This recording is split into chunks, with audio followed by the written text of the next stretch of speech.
Soil test বাড়ি নির্মাণের ক্ষেত্রে কেন অনেক গুরুত্বপূর্ণ সেটা এই বিল্ডিংটা দেখুন। সয়েল টেস্ট না করে মাটির কন্ডিশন না জেনে আপনি জাস্ট ফাউন্ডেশন দিয়ে যদি বিল্ডিং করেন, তখন খালের পাড়ে, নদীর পাড়ে বা পুকুরের পাড়ে আমাদের যে বিল্ডিং গুলো হয় সেগুলো কিন্তু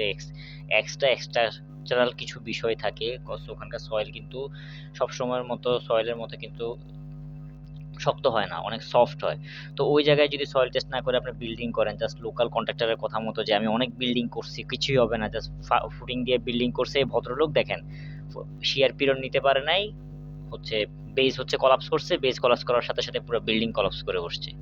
তো আপনারা লক্ষ লক্ষ টাকা খরচ করে বিল্ডিং করেন কিন্তু আপনারা হচ্ছে একটা সয়েল টেস্ট করেন না, দক্ষ স্ট্রাকচারাল ইঞ্জিনিয়ার দিয়ে হচ্ছে আপনারা বাড়ি করান না, শুধুমাত্র কন্ট্রাক্টরের মুখের কথার উপরে যখন বিল্ডিং করে বসেন, নিজের লাইফের সর্বোচ্চ সঞ্চয়কে ঠেলে দেন, তখন আসলে এই ধরনের ভুল হলে, সামান্য ভুল, কারণ এই সেক্টরে, ইঞ্জিনিয়ারিং সেক্টরে ভুল হলে কিন্তু আপনার লক্ষ লক্ষ টাকা ক্ষতি হয়ে যাবে। দেখেন, আমি জাস্ট এই বাড়িওয়ালার মনের অবস্থার কথা চিন্তা করতেছি, বেজের নিচ থেকে মাটি সরার কারণে কিন্তু পুরো বিল্ডিং কলাপস করছে, পুকুরে বিল্ডিংটা করা হয়েছে, জাস্ট দেখে আমি অবাক। তো আপনারা অবশ্যই দক্ষ ইঞ্জিনিয়ার দিয়ে বাড়ি